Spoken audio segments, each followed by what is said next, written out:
제가 볼 때 건강하지 않은 이 교회 형태가 있습니다. 그 중에 하나가 뭐냐면요. 도덕, 즉 이 바른 생활을 강조하는 교회입니다. 이게 왜 문제가 되지? 이런 생각이 들 수 있습니다. 아니, 도덕을 강조하고 바른 생활을 강조하는 게 왜 문제가 될까? 이거 좋은 것 아닌가? 물론 좋은 것이죠. 도덕이 왜 나쁜 것이겠어요?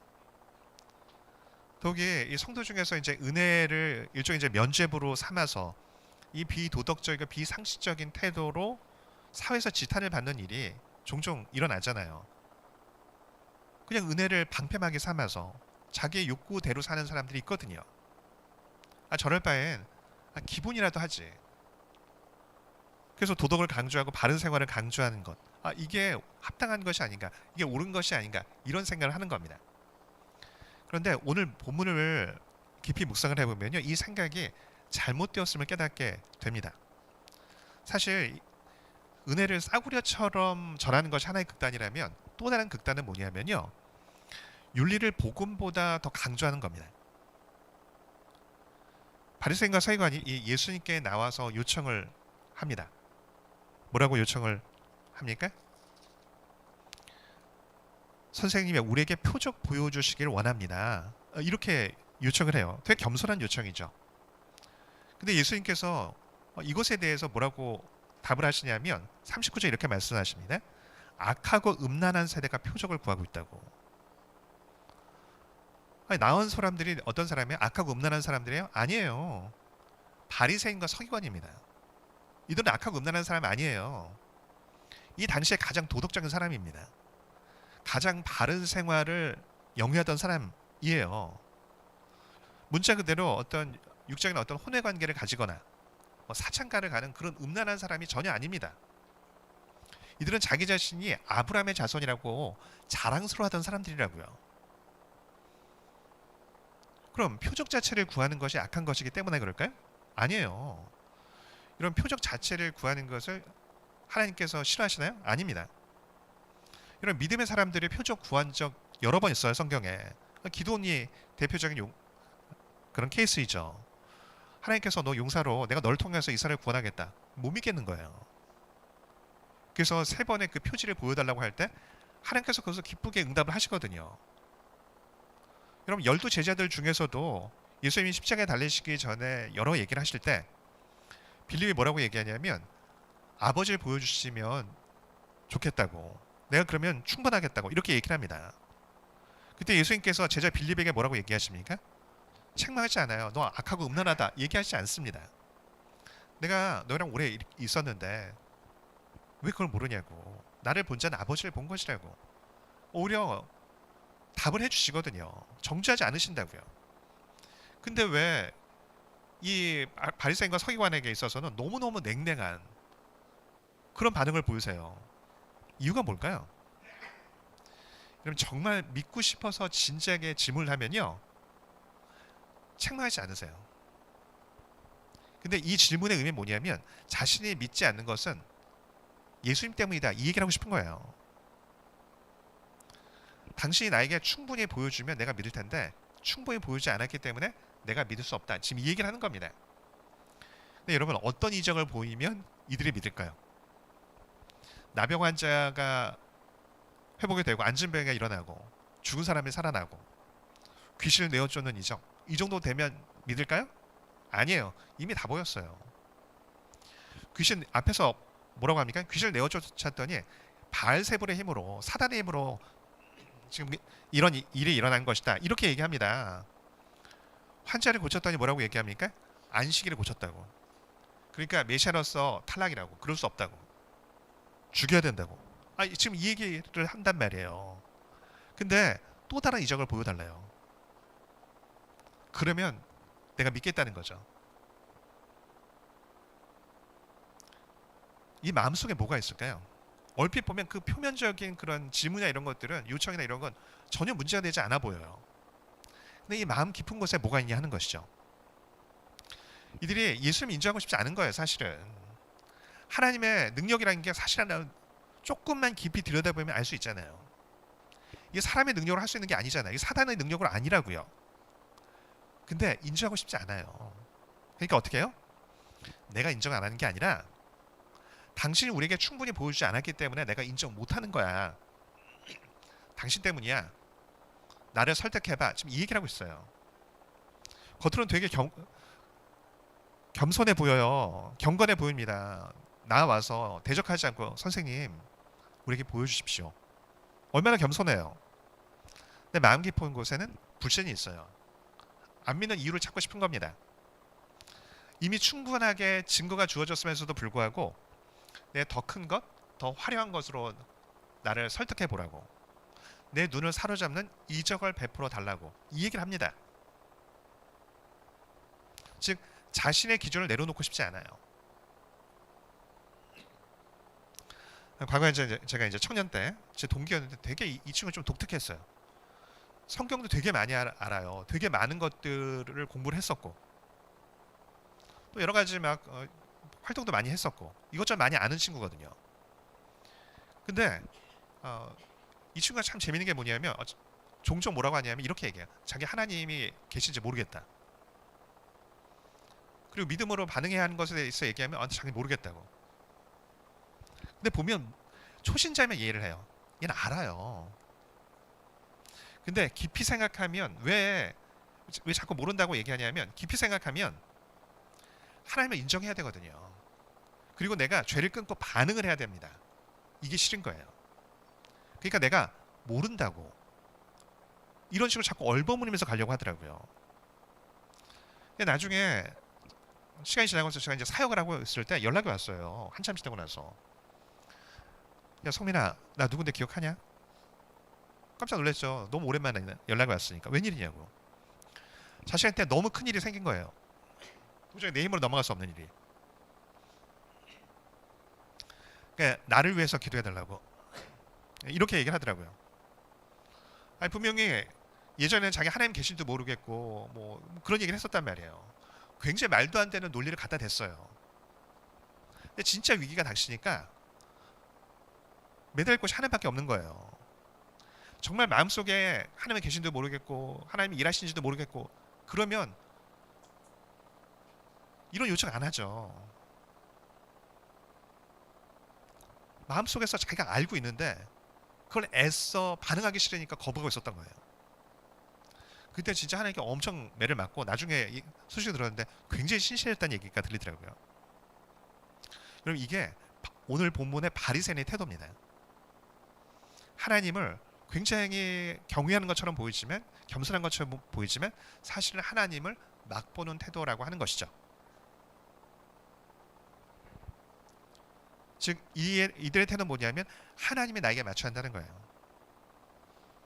여러분 이게 바리새인에게 맺는 태도가 아니에요. 우리에게도 동일한 태도가 있습니다.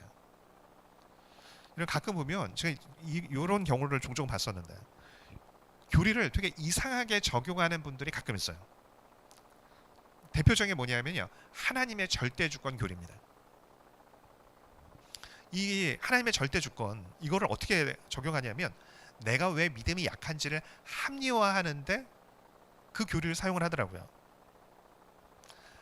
나는 그 교리를 믿는다고 하나님의 절대 주권을 믿는다고 근데 내가 믿음이 약한 것은 하나님께서 나에게 은혜를 안 주셨기 때문이다. 이렇게 적용을 해요.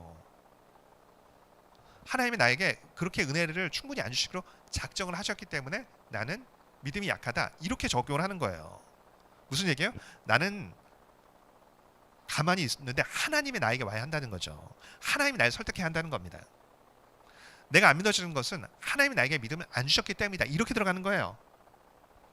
내가 이 정도 믿음밖에 없는 건 하나님 때문이라는 거예요. 사실은. 여러분 하나님은 절대 주권 교리 저는 되게 사랑하는 교리인데 그건 여러분 내 연약을 합리화하는 데 사용하는 교리가 아니에요. 하나님을 경외하기 위해서 사용해야 하는 교리입니다. 이런 냉랭해진 에베소 교회에 대해서 하나님께서 뭐라고 말씀하십니까? 내가 네가 냉랭한 것은 내가 너에게 은혜를 베풀지 않았기 때문이라고 말씀하시나요? 아니에요.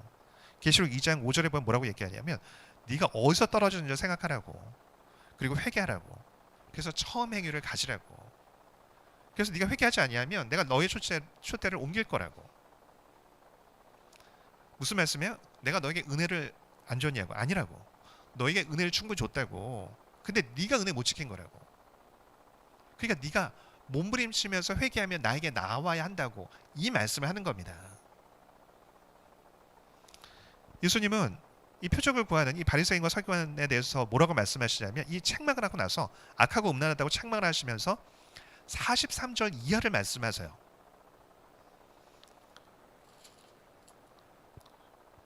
더러운 귀신이 사람에게서 나갔을 때 물 없는 곳으로 다니며 쉬기를 구하되 쉴 곳을 얻지 못하고 이에 이르되 내가 나온 내 집으로 돌아가리라 하고 와보니 그 집이 비고 청소되고 수리되었거늘 이에 가서 저보다 더 악한 귀신 7을 데리고 들어가서 거하니 그 사람의 나중 형편이 전보다 더욱 심하게 될 것이라고. 여러분 이게 바리새인과의 대화 가운데 나온 말씀이거든요.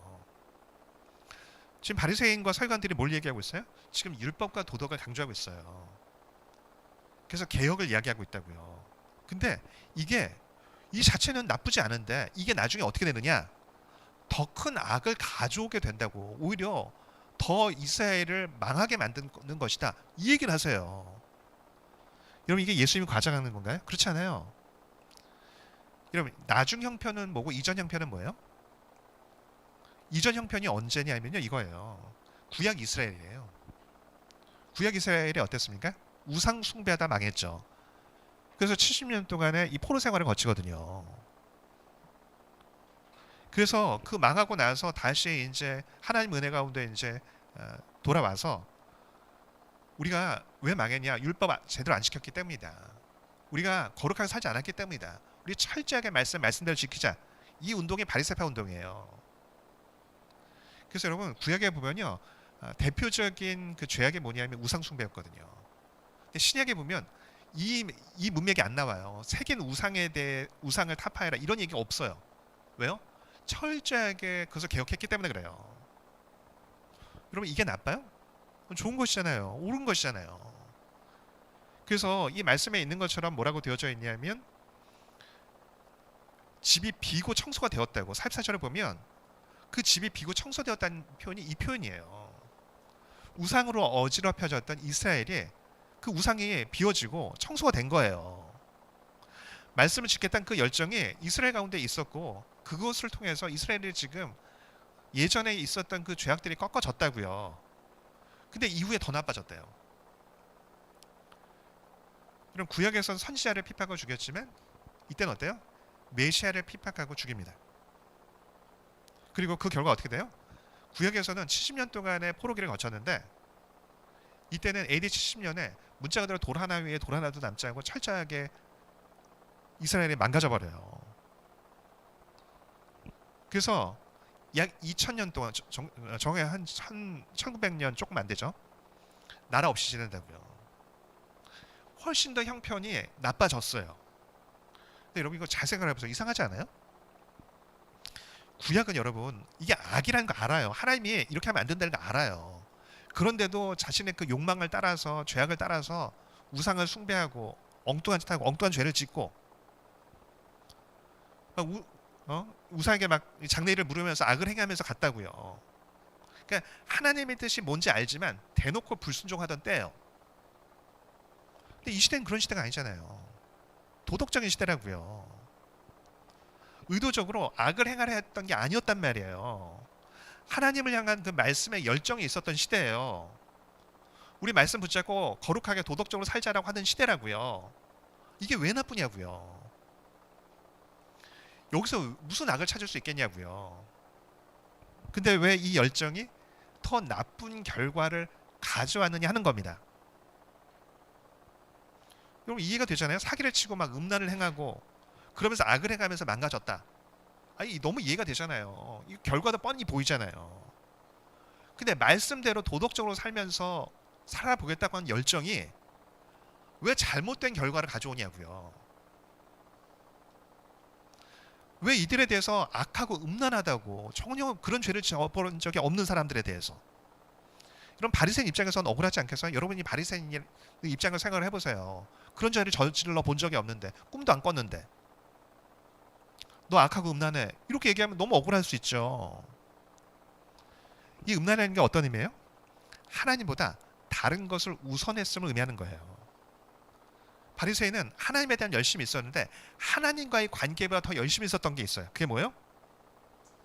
외형적 경건이에요. 도덕적인 열정, 율법에 대한 열정. 이게 하나님과의 관계보다 더 우선이 됐습니다. 그리고 그것을 자신의 정체성으로 삼았다고요. 근데 여러분 이게 굉장히 중요해요. 그 자체는 분명히 선한 것이에요. 근데 하나님과의 관계보다 그것이 우선이 되면요, 그것이 그 자체로는 분명히 선한 것인데도 불구하고 악을 만들어냅니다. 드러난 악은 악이니까 경계해요. 근데 좋은 것은 그 자체로 선하고 좋은 것이기 때문에 경계심이 없이 가속 페달을 밟아요. 자, 하나님과의 관계보다 다른 것을 지금 우선으로 하고 있어요. 그럼 어떻게 될까요? 마음이 비게 됩니다. 7 귀신을 데리고 들어간 이유가 뭐예요? 집이 비어 있었기 때문이에요. 비고 청소되어 있었기 때문에 그래요. 바리새인의 애씀으로 우상으로 물들어 있던 그 이스라엘이 청소된 건 맞아요. 근데 문제가 뭐예요? 말씀이 들어온 것도 막았어요. 그래서 마음이 텅 비게 만들었다고요. 여러분 이 도덕을 되게 강조하는 그런 교회에 있으면요, 저게 자체가 옳은데 마음이 뭔가 이렇게 비어지는 느낌이 있어요. 뭔가 저게 답인 것 같은데 뭔가 왜 나는 이렇게 마음이 텅 비어버리지? 이런 느낌이 있다고요. 지금 이스라엘이 예수를 만나서 지금 치유가 돼요. 귀신 쫓겨나고요. 영적으로 정신적인 질병도 고침을 받았어요. 많은 은혜를 입고 깨끗함을 입었다고요. 그럼 그 다음에 해야 될 일이 뭐예요? 아, 이분을 내 삶의 구주로 삼아야 하는구나. 내 마음에 모셔야 되는구나. 그럼 어떻게 돼요? 마음이 단단해져요. 내가 바뀌는구나. 내 삶이 정돈이 되는구나. 이게 느껴진다고요. 근데 유대인들은 뭐라고 얘기하냐면 여전히 부족합니다. 여전히 우리에게 은혜가 부족합니다. 그러면서 영접하지 않아요. 나에게 더 많은 것을 보여주면, 내 삶을 위해서 더 많은 것들을 채워주면, 나에게 내가 원하는 은혜를 더 주시면 그때 내가 예수님을 나의 주로 영접하겠습니다. 이 얘기예요. 그러니까 어떻게 돼요? 마음이 비어지게 되죠. 그러면 그 빈 마음은요, 사단이 역사할 수 있는 마음이 됩니다. 사람이 왜 중독에 빠져요? 마음이 빈 사람일수록 훨씬 중독에 쉽게 빠집니다. 마음은요, 텅 빈 채로 있지 않아요. 반드시 마음은요, 어떤 것으로든 채워집니다. 근데 하나님을 안 채우면 어떻게 될까요? 대개 죄된 중독으로 채워집니다. 여러분 중독에 빠질 때 나 중독에 빠진 거 좋아, 이런 사람이 있어요? 없어요. 근데 그 중독에서 그럼 어떻게 빠져나가요? 강한 의지로? 여러분 쉽지 않습니다. 쉽지 않아요. 우리는 자꾸 내 마음을 먹어서 내가 내 삶을 정돈해보겠다, 내 마음을 정돈해보겠다, 그거 안 된다고요. 빈 마음을 내버려 둔 채 그 중독적인 그 현상만을 끊어내려고 하면 계속 실패합니다. 나중엔 자기 혐오에 빠진다고요. 그럼 문제가 뭐예요? 그럼 마음이 더 비어요. 그럼 점점 더 중독에 빠집니다. 그래서 설사 강한 의지로 그것을 끊어내도요, 그 영역에 다른 것이 또 들어와요. 이걸 끊어내는데 다른 게 들어온다니까요. 근데 궁극적인 답이 뭐예요? 하나님으로 채울 때 달라지는 겁니다. 과거에 이제 이스라엘을 이렇게 갔을 때 그 유대인 대상으로 하는 선교사님 계시더라고요. 근데 진짜 멋있게 생각하시더라고요. 그분 이제 정확한 연도는 기억이 안 나는데 한 10여 년 가까이 한 명의 회심자도 못 얻었었대요. 그래서 난 도저히 안 되나 보다, 나 철수를 해야 되겠다, 이 생각을 했다는 거예요. 근데 어떤 계기로 이분이 사역을 대상을 바꿨어요. 유대인 대상인데 알코올 중독자들과 마약 중독자들이 은근히 많거든요. 예수님이 안 계시니까. 그래서 그들을 대상으로 사역을 해야 되겠다. 그래서 그 중독자들한테 가서 같이 우리 먹고 자고 같이 하면서 회복을 도와주겠다고. 근데 난 예수 믿는 사람이라고. 그래서 이제 이게 그 센터에 들어와서 이제 같이 생활하는 거죠. 처음에는 막 귀신 들린 사람도 나타나서 막 몇 날 며칠 계속 소리를 지르고 막 그런다는 거예요. 근데 계속 예배를 드리고 하면서 고쳐지는 거죠. 가서 이렇게 예배를 드리는데 참 좋더라고요. 왜요? 예수님이 답이라는 걸 알아요. 여기는 내 인생의 답이 예수님에게 있다는 걸 아는 거예요. 예수를 높여야 한다는 걸 아는 거예요.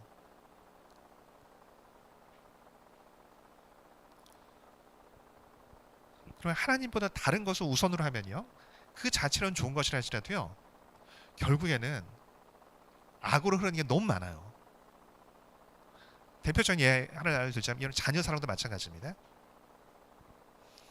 여러분, 자녀가 이렇게 우울하고 막 무력하게 되어지고 막 이런 경우들, 핵심 이유가 이전에는 여러분 대개 그런 생각할 거예요. 부족한 사랑 혹은 학대, 이것도 물론 맞죠. 근데 여러분, 이거보다 어떤 면에서 더 심한 이유, 그 근본적인 이유가 뭐냐면요, 반대의 경우도 마찬가지예요. 과도한 사랑도 마찬가지입니다. 요즘에 이거 굉장히 많이 문제가 돼요. 과도한 사랑 때문에 아이 망치는 거. 근데 이거 잘 몰라요. 제가 요즘에 이 말씀을 참 새삼 깨닫습니다. 요 질문, 요 구절 가지고 좀 여러 번 질문을 받았었는데, 이 말씀 마태복음 10장 37절에 보면, 아버지나 어머니를 나보다 더 사랑하는 자는 내게 합당하지 아니하고 아들이나 딸을 나보다 더 사랑하는 자도 내게 합당하지 아니하다. 아니, 부모를 사랑하고 자녀를 사랑해야 되는 거 아니냐고. 이게 왜 이렇게까지 말씀하시냐고. 여러분, 사랑도 나쁠 수 있어요. 그 자체는 좋은 건데.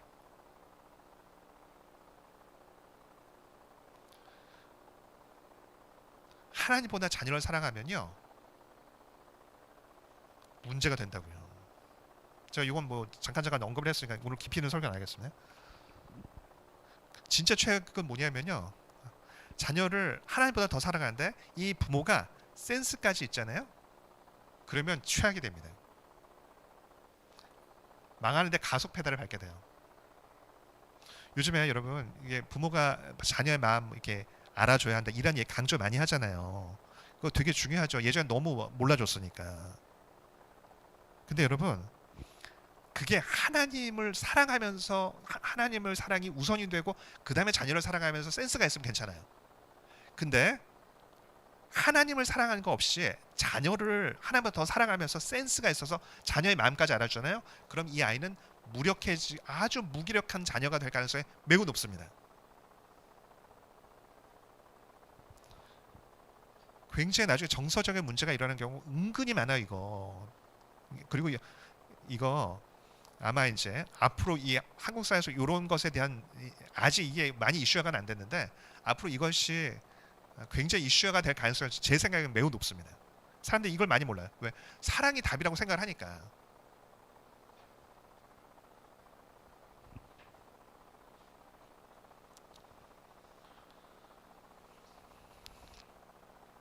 제가 이제 최근에는 조금 많이 나아지긴 했는데, 제가 자꾸 실수했던 것 중에 하나도 이거예요. 그럼 정서적으로 힘든 사람들 보면 이게 막 회복시키는 게 옳잖아요. 막 무너지고 막 마음 아프고 막 이게 우울증에 시달리고 이런 사람들 보면 회복시키는 게 옳잖아요. 그건 선이잖아요. 근데 예전에는요, 제가 자꾸 이 실수를 여러 번 했는데, 너무 힘들면 막 마음에 저도 힘든 거예요. 빨리 회복시켜주고 싶고. 그래서 막 조급하게 막 빨리 이렇게 회복시키려고 애를 썼거든요. 회복되면 너무 좋잖아요. 그 자체는 악한 게 아니잖아요. 근데 놀랍게도 하나님보다 이 성도가 이 회복이 더 목표가 돼 버리잖아요.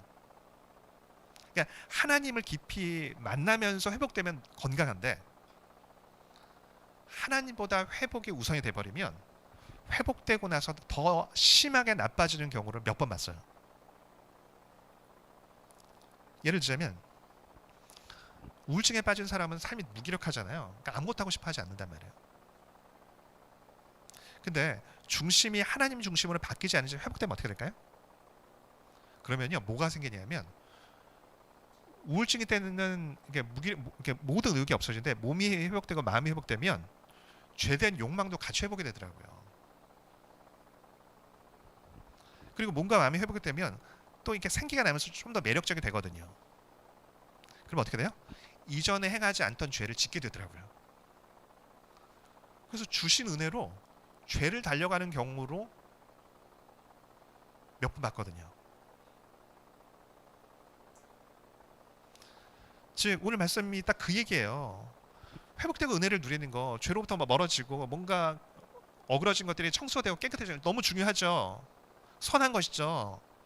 근데 그게 하나님보다 앞서면 더 사단에게 사로잡히게 된다. 이 말씀을 하는 겁니다. 그럼 예수님이 이스라엘에게 그럼 원하는 태도가 뭐예요?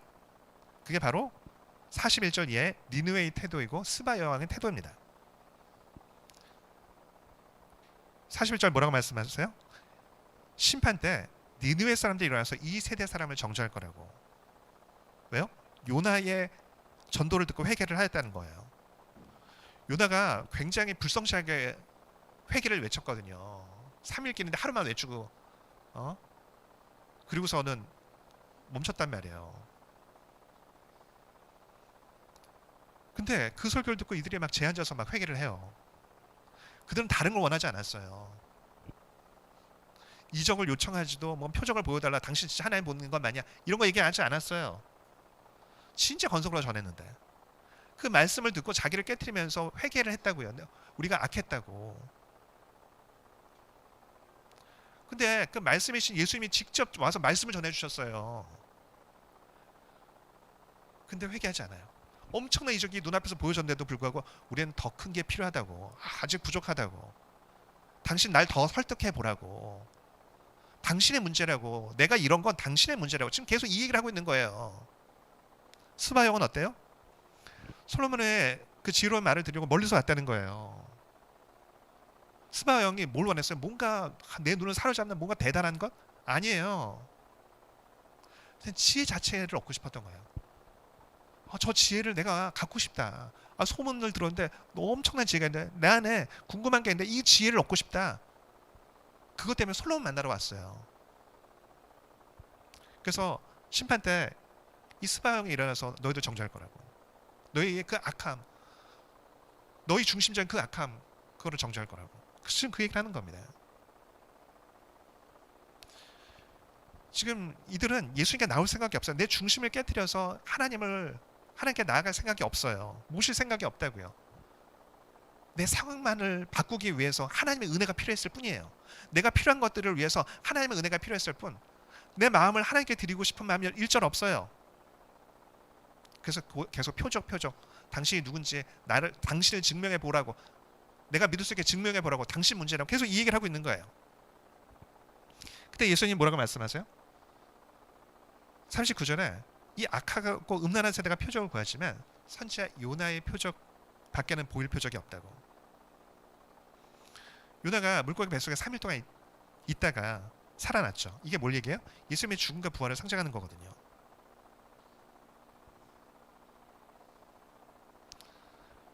표적은 내 눈을 사로잡고 내 욕망을 들어주면 내가 믿어주겠다고. 내가 한번 영접해 드릴게요. 난 사랑하시니까 내가 이렇게만 해도 너무 좋으시죠? 지금 그 얘기예요. 십자가는 뭐예요? 내 헛된 욕망, 내 자아를 깨트리는 그 사건을 얘기하는 거예요. 십자가를 뭘 얘기해요? 내가 죽고 예수님이 내 삶의 주인 되시는 것, 그걸 얘기하는 거라고요. 회개와 믿음을 요구하는 거라고요. 말씀을 좀 정리하겠습니다. 우리의 모든 문제가 핵심이 뭐냐면요, 결국에는 그 근원을 다 따지고 들어가면 하나님 외에 다른 것으로 채우려고 하는 데서 문제가 생겨요. 그리고 더 나빠지는 케이스는 뭐야? 그 자체가 좋은 것이기 때문에 더 나빠질 수 있다고요. 자녀에 대해서건 무엇에 대해서건 간에 그게 하나님 외에 다른 것으로 내 삶을 세우려고 하는 그것, 그게 내 삶을 결국 돌고 돌아서 허물고 내 눈을 찌르게 되더라고요. 여러분, 하나님이 우리가 원하는 건 그냥 하나님을 채우라는 겁니다. 그럴 때 너의 삶이 정말 충만한 삶이 될 거라고. 내 자신을 주장하는 것이 아니라 나를 내려놓고 그리스도를 드러내고 전하고 채우는 것. 그럴 때 은혜가 임하는 겁니다. 여러분, 내 삶을 내가 원하는 대로 이끌기 위해서 은혜를 달라고가 아니라 순서를 바꾸십시오. 하나님으로 내가 채워지기를 원합니다. 하나님을 내 삶의 우선순위를 두기를 원합니다. 그럴 때 내 삶이 은혜가 뒤에서 따라오게 됩니다. 그런 은혜를 누리는 올 한해 되기를, 또 복된 성도가 되었기를 축복합니다. 우리 찬양